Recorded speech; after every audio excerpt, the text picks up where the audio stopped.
It is official. BYU quarterback Jake Retzlaff has been given his marching orders by his offensive coordinator. What are they? Stay tuned.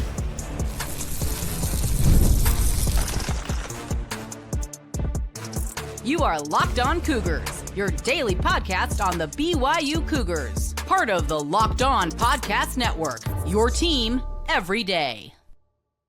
What's up, everybody? I'm Jake Hatch, your host here on Locked On Cougars, resident BYU insider. Thank you for making Locked On Cougars your first listen of the day, and more importantly, thank you to all of you who are everydayers with us right here on your original daily podcast focused on the BYU Cougars. Today's show is brought to you by our friends over at FanDuel. Super Bowl 59 is here, my friends. There's a better way to make every play more exciting than with the FanDuel Sportsbook. New customers, can bet just $5. And if you win, you'll score $200 in bonus bets. Download the app or head to FanDuel.com to get started today. All right, let's talk BYU quarterback play and quantifiable improvements that Jake Retzlaff needs to make. We'll get to that. We'll also talk about two new commitments to the BYU football program that came over the weekend. And we'll finish up today's show with what are the chances Darius Lassiter might find himself in purgatory is probably the best term to say when it comes to his football future. We'll get to all that ahead on today's show. But starting off, let's talk about what is happening with Jake Retzlaff. Now, he just led BYU to an 11-2 season. There's no taking that away from him. Remember, this is a guy that was rated 16th out of 16 quarterbacks by Pro Football Focus heading into the 2024 football season.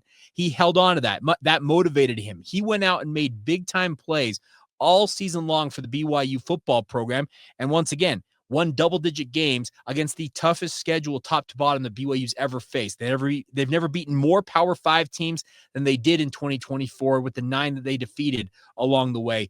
But his offensive coordinator, Aaron Roderick, he has told Jake Retzlaff in no uncertain terms what he wants to see from his quarterback going into this coming season in 2025, because I think all of them, Aaron Roderick and Jake Retzlaff included, feel the sting of missing out, coming oh so close to living their dreams of playing for a national title in the college football playoff, playing for a Big 12 championship.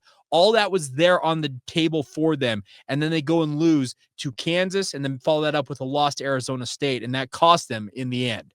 So what does Jake Retzlaff have to do in his coordinator's mind to become the quarterback, or at least take the leap that many of us want to see from him that can lead BYU to that glory that they were chasing in 2024 and ultimately achieve it in 2025? Well, Aaron Roderick joined my radio show, DJ and PK, obviously on the KSL Sports Zone on Friday morning, and he laid it on no uncertain terms what he wants to see from Jake Retzlaff going into his senior season. So let's you hear what Aaron Roderick had to say in his own words. I think Jake had a good year. I think he's sort of right on track of like the normal kind of development that the good quarterbacks that have played here were on. I think it's pretty interesting to look at his junior year stats compared to some of the other junior year quarterbacks that played here, whether it's recently like Zach Wilson or a long time ago like Steve Young. Statistically very, very similar.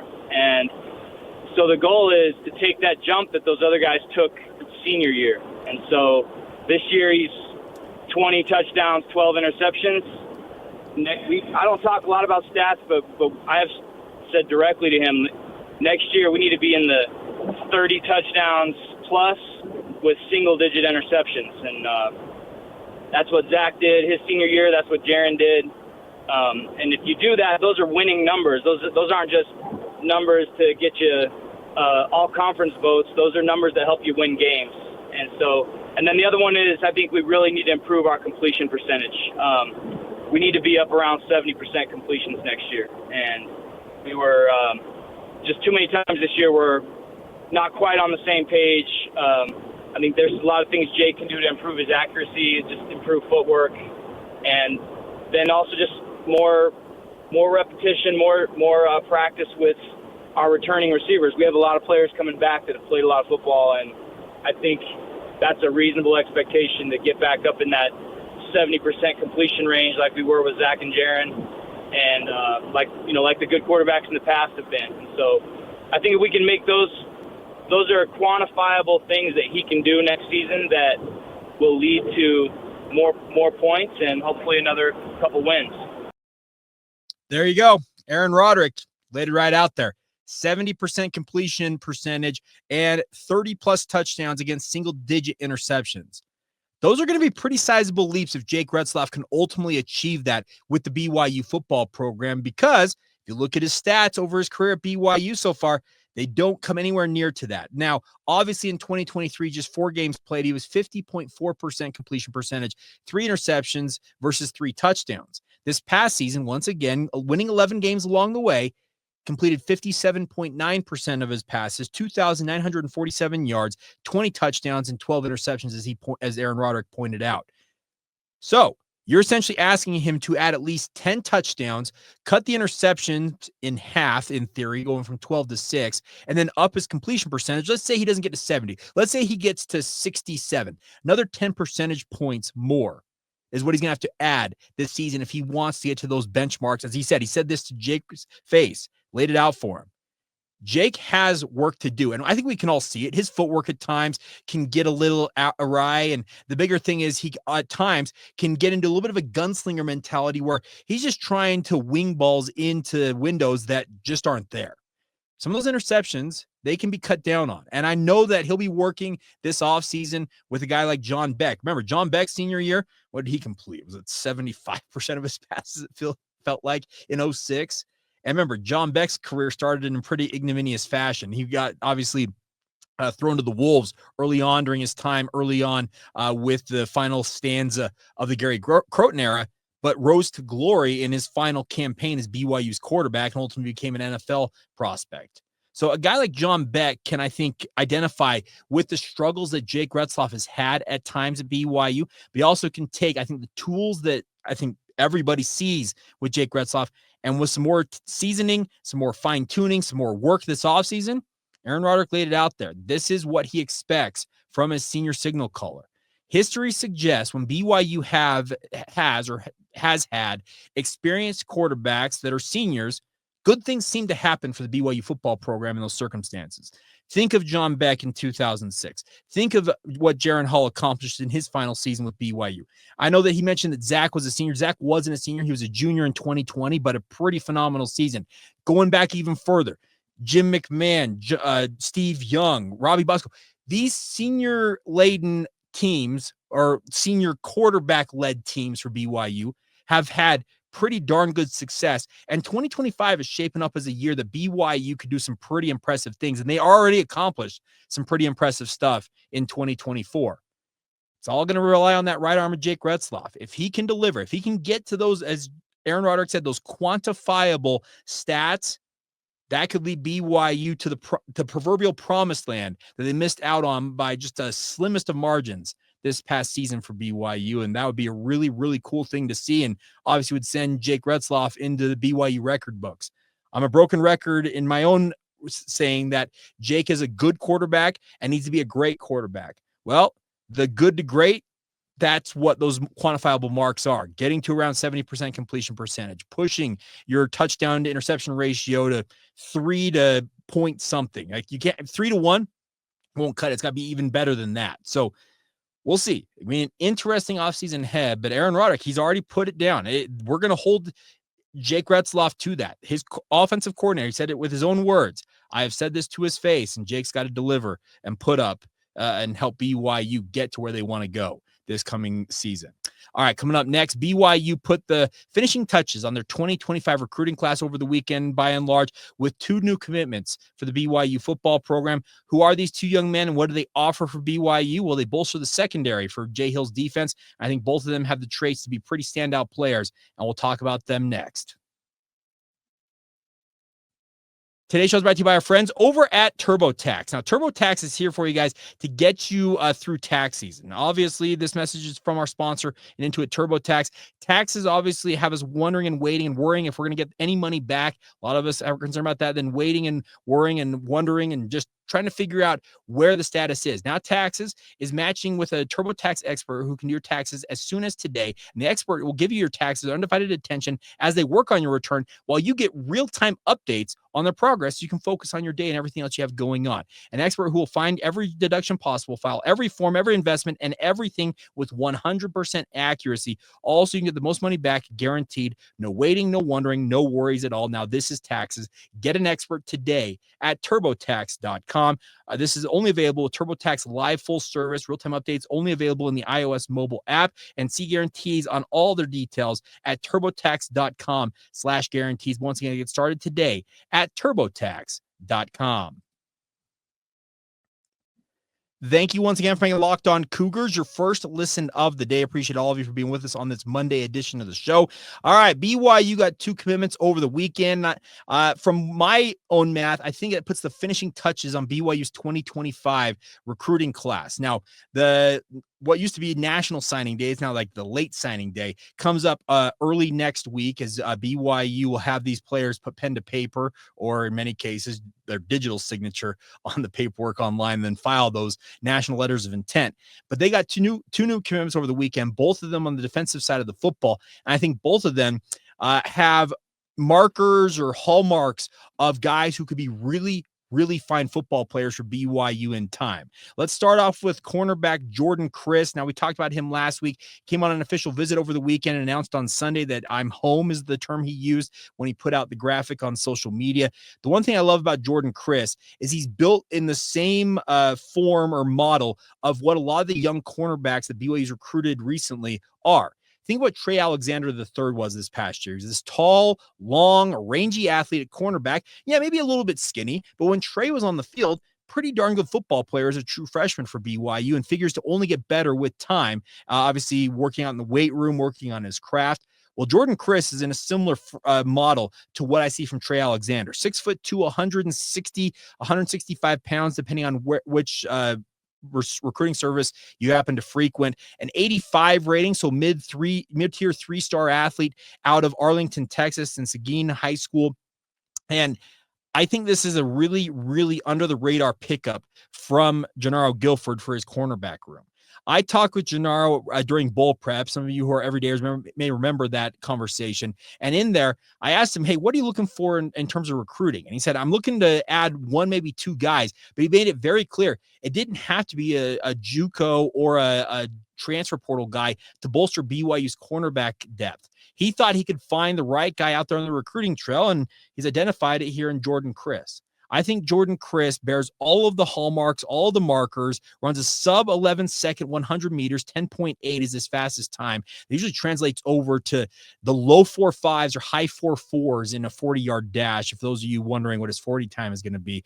But a lot of coaches out there will tell you, when it comes to skill positions, particularly at cornerback, you want to have guys who run sub-11 second 100 meters. That shows they have the speed to stay with the fastest receivers out there. And once again, his measurables, you can't teach the height and length that he shows at 6'2", 165 pounds. You like guys like this because you can bring them into BYU's program. He's not going to be pressed into service because he has to play right away. But if he comes in and proves to be a capable player, much like a Trey Alexander or even a Jonathan Cabella, who much like Jordyn Criss comes from the Dallas-Fort Worth area this past season, they both forced their way onto the field because they were good enough players as true freshmen this past year. Maury Bamba is still expected to pursue another year with BYU due to that junior college rule, that blanket waiver that was issued, and him coming back secures probably at least 1 starting spot. I think Evan Johnson figures to probably be the early favorite to fill that other cornerback spot. But then Trey Alexander, Jonathan Cabella, and heaven forbid, a guy like Jordyn Criss comes in and earns playing time as a true freshman. It shows, once again, that Gennaro Guilford is an absolute magician when it comes to finding talent out there on the recruiting trail. I know some of you are going to crow, well, he doesn't have other Power 5 offers. I don't care about that.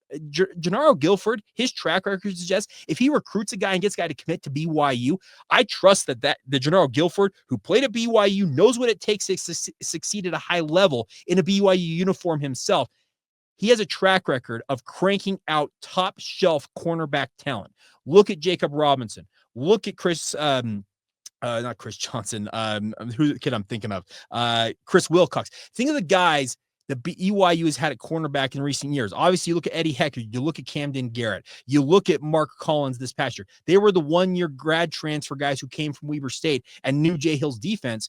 But everybody that Gennaro Guilford has coached up during his time at BYU, they've been pretty darn good football players. And I think Jordyn Criss bears every single trait you want to see in a cornerback that, given adequate time and development, should succeed at BYU in the long term. So I really like this pickup.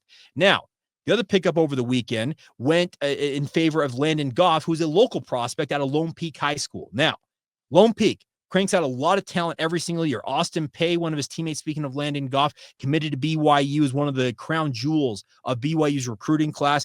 Landan's not nearly rated that highly. He's a low 3-star on 24/7 Sports with an 82 rating. He's the 36th best prospect in the state of Utah, but at 6'3", 185 pounds and figuring to play safety for BYU, Landan is a guy that I have had the opportunity to call a number of his football games. And what I can say about Landan Goff is he is the consummate football player. And okay, what does that mean, Jay? That's a nebulous term. Why are you talking about football players? The one thing I love about Landan Goff, he essentially did everything in his high school career for Lone Peak High School. You need him to do this, he did that. You need him to do that, he just did it all. I called the game this past year for KSL Sports Rewind, as many of you know.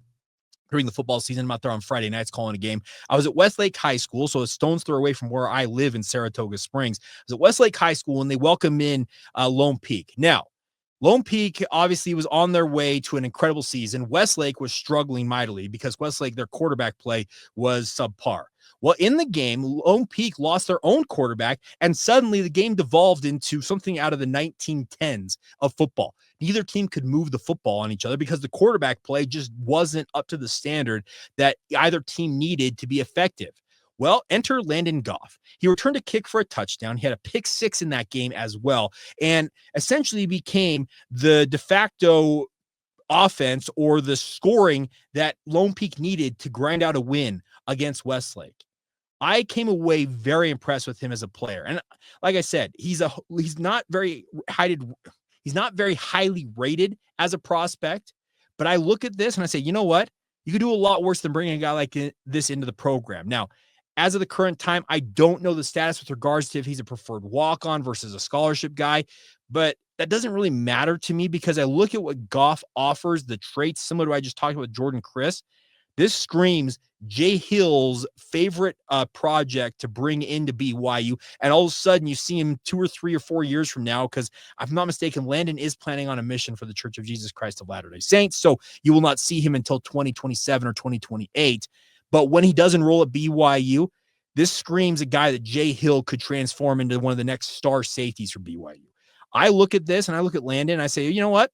He shows a lot of the similarities to what made Tanner Wall, or what makes Tanner Wall, I should say, a standout player for BYU at safety. Remember, Tanner Wall is a guy who was a walk-on with the BYU football program, was a wide receiver, kind of languishing in that wide receiver room.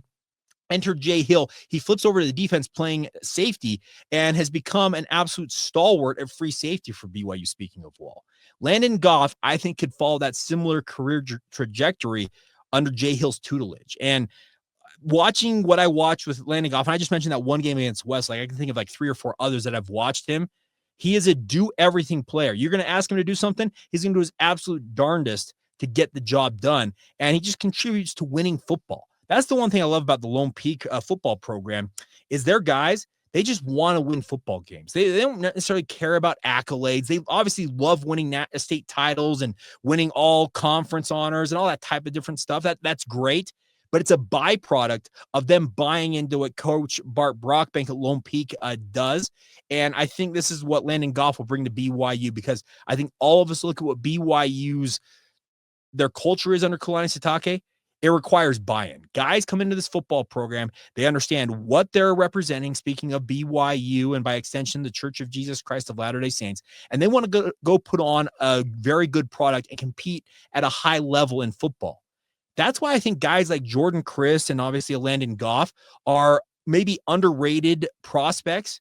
But the crazy thing is, if they live up to what I think these coaches see in both of them, they could emerge as some of the best players in the recruiting class themselves. recruiting rankings are one thing, and I get that. There's a correlation with a 4 and 5 star to having high-level football programs, but I still look at what BYU does, their development program with their players and the guys that they bring into this program. And the thing is, they may be 3-star prospects when they come to BYU, but by the end of their careers, a lot of them are producing at a 4 or 5-star level. And that's a really, really cool hallmark of what Kalani Sitake has built in Provo. And I think we should all celebrate that fact. And the hope is the guy like Jordyn, Criss, or Landan Goff that come 3-4 years down the line, you're like, wow, I remember when that guy committed. He was such a low-rated prospect, but look what he accomplished in a BYU uniform. And that's what I love when it comes to BYU's. Yeah, they would love to get more 4 and 5-star talents. There's zero doubt about that. But in the meantime, bring in these 3-star guys who have a chip on their shoulder, and they go out there and produce at an extremely high level, much like those 4 and 5-star talents. Hey, you'll take winning football no matter how you can get it as a BYU fan. All right, we'll finish up today's show with some. It doesn't look good for a guy that I think BYU was expecting to have back this season because of that blanket waiver we talked about earlier with regards to the NCAA. What in the heck is going on with Darius Lassiter? We'll try and make sense of it next, right here on Locked On Cougars. Today's show is brought to you by our friends over at FanDuel. Super Bowl 59 is here. It's 2 weeks away, but one game, 2 teams, and endless possibilities. No better place to make every play more exciting than with the FanDuel Sportsbook, excuse me. Whether it's predicting the first touchdown, calling who the MVP is going to be, or even betting on the coin toss, FanDuel makes it easy to get in on all the action. With live betting all game long, you can adjust your bets as the game unfolds and feel the thrill from kickoff until the final whistle when the confetti is falling down. The live betting feature allows you to stay involved no matter what happens on the field, and the app is super easy to navigate. The best part is, plus knowing what you know, can place a $5 bet and potentially win you up to $200 in bonus bets for the Super Bowl. Think about that. Bet $5. If you win, $200 in your pocket. That's the icing on the cake. So download the app today or head to FanDuel.com to get started today. Bet just $5, and if you win, you'll score $200 in bonus bets, courtesy of FanDuel. It's FanDuel.com to get started. Once again, bet with our friends at FanDuel. They are an official partner of Super Bowl 59. Thank you once again for making Locked On Cougars your first listen of the day. If you guys would like to be a part of the Locked On Cougars Insider Group, would highly encourage you guys to do so. Click the link in the show notes below, whether you're watching this on YouTube or wherever you get your podcasts. It's a great way to stay in the know on all things BYU sports from my vantage point. Everything I'm hearing about the Cougars comes to your phone in the form of a text message. You can have one-on-one conversations with me via text as well. It's just $5 a month to be a part of the Insider Group. But the best part is before you have to pay anything, you get 2 full weeks, 14 days of a free trial. So join us today on the Locked On Cougars Insider Group. All right. A lot of us, yours truly included, have been waiting to find out what the status is with some of these junior college guys who the NCAA announced they were not going to fight a waiver. They issued a waiver, I should say, in the aftermath of Diego Pavia, the Vanderbilt quarterback, suing for extra eligibility after being a junior college player. Well, the NCAA, as they often do, lost in court and immediately issued a blanket waiver to all the junior college guys who were seniors this past season, saying they had a year of eligibility remaining. Well, Aaron Roderick, we talked about it earlier on today's show. The same interview we did with him on Friday, we asked him about the status of Darius Lassiter, and he said, hey, there's been some complications with that waiver process. And he said, this is going to end up back in the court system. Well, as I started digging around on it, I said, okay, here's what's happening. I'm actually going to take it. An interesting conundrum popped up because the situation at hand is that BYU was hoping to have guys like a Caleb Etienne, a Maury Bamba, and a Darius Lassiter, among others, return to play for BYU because you'll take that talent, and obviously you'd like to have them be a part of your football program because they are very, very good football players and would contribute, as we talked about earlier, to winning football. The problem is the NCAA, once again, decided to go and screw it all up and decided that they are going to cause issues across the sport. This is not just a BYU-specific deal, and I clicked the wrong thing here. So let me see if I can find the right update on this so I get this right, because I don't want to quote it incorrectly. But there was a player at Arizona who pointed out that he was a junior college player that was anticipating playing for another year. He said, I passed on opportunities of potentially going pro, all kinds of different stuff, and said that the NCAA has said that the waiver does not apply to players, junior college players, I should say, that already got a COVID year going into this past season. Well, that would have been nice to know, a month ago or whatever that the timeline was, when they announced that they were going to issue this blanket waiver out to all the players that play junior college football. The issue is, you look at what the situation at hand is for what Darius Lassiter is dealing with, is this applies to him directly, because he's already had that COVID year added on. He had to sit out the one game this past season, remember, as part of an agreement with the NCAA to get a year of eligibility back to play this past season.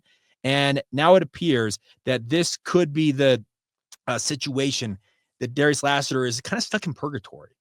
We saw Caleb Etienne last week announce that he's going pro. He announced he's entering the NFL draft. I can tell you, I knew for a fact that he had enrolled in school at BYU. He was participating in workouts. And I think when this ruling came down, he essentially said, okay, you know what? So be it. If that's going to be the case, I will bet on myself and I'll go to the NFL. Darius Lassiter, based on everything that I understand about this, would probably be in that same boat. And I'm hoping that we get an announcement from him in the relatively near future. Maybe by the time you hear this podcast, he may have made that announcement. But this is a really crappy situation because, like I said, Darius is not the only one. There are a bunch of guys out there across college football who, I think there was another player from Southeast Missouri who responded to that offensive lineman from Arizona saying, I passed on graduate assistant opportunities to play another year of football. And now the NCAA is pulling the proverbial rug out from underneath me. That's the thing about this is, if they want to fight this, they can do it, because the NCAA, you take them to court, guess what? The more often than not, the judge is going to rule in your favor. And then somebody's going, oh, okay, have the year. So somebody's just got to just simply challenge that in court. And that's going to, I think, make the difference in this case for a guy like Darius Lassiter. I think Darius, in his heart of hearts, will love to come back and run it back with BYU and accomplish something special with this team. But right now, it sure seems like and I haven't talked to Darius directly about this yet. I wish I would have some firsthand knowledge, but if I had firsthand knowledge, I probably wouldn't be speculating like I am. But the bigger point to be made here is Darius has a decision to make.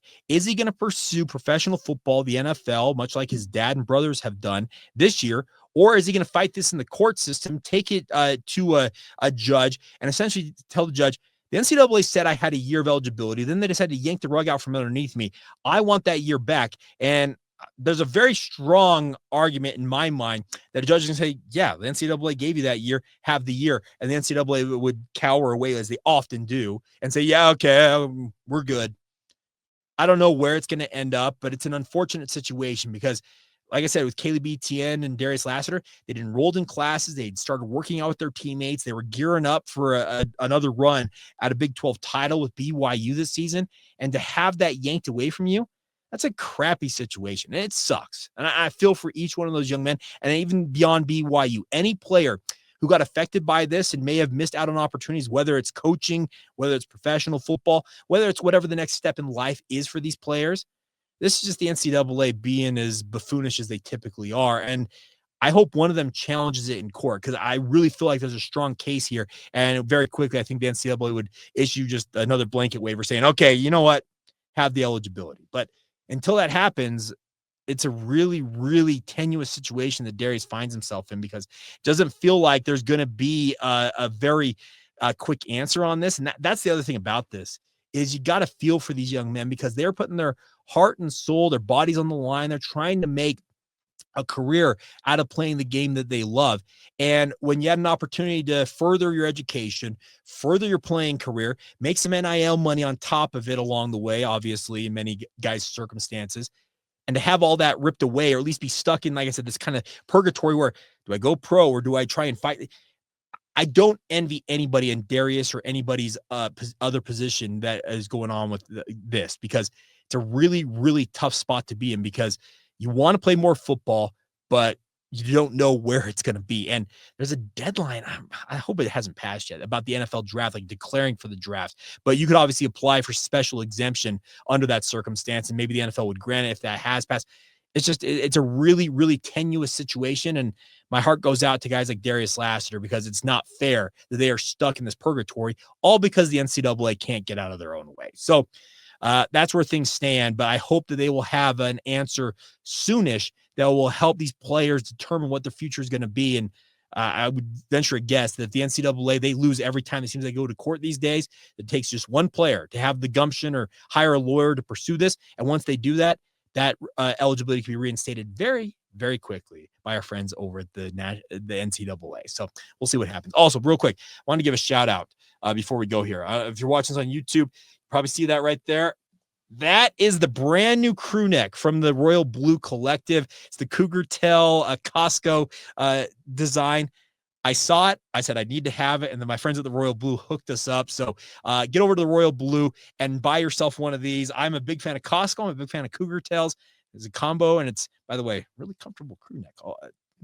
Just a shameless plug if you guys want to sport some of this gear. But they're doing a really cool thing at the Royal Blue Collective. But hey, celebrate Cougar Tails and do it with our friends at the Royal Blue. Really, really cool stuff. All right, that's going to do it for this Monday edition of the show. As always, thank you for making Locked On Cougars your first listen today. Coming up tomorrow, maybe you have an answer on Darius Lassiter. Who knows? We'll also talk about BYU and Baylor in basketball. Big time opportunity for BYU to make it a winning streak. If they can take down the Baylor Bears, then they stand pretty good odds. We'll break that down on tomorrow's show. But once again, as always, thank you for making Locked On Cougars your first listen of the day. And once again, thank you for being everydayers with us right here on the Locked On Cougars podcast.